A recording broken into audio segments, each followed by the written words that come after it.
Awukwazi ukukhuluma into noNkulunkulu kodwa kusasa into izwe igcwele elokishini.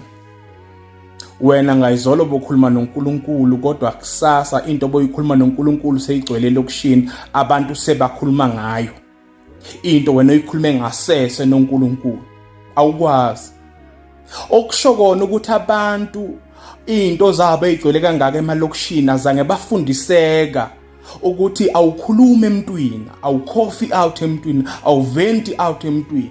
Okumele ukwakhe nje ubudlela nobuhle noNkulunkulu ukuthi noma yisiphi isimo esikuvelelako uyahlala noNkulunkulu uyakhuluma konke ofuna ukukhuluma naye.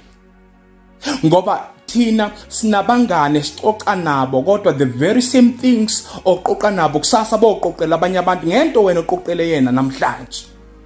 Nina niyafuna ukuventa kubantu abazonilalela, banikhanfathe, banahage, banisondeze, kanti lo muntu kuthunywe yena ukuthi awolanda umgosi. Uma sikhuluma noNkulunkulu bafowethu, uNkulunkulu akanawo umgosi.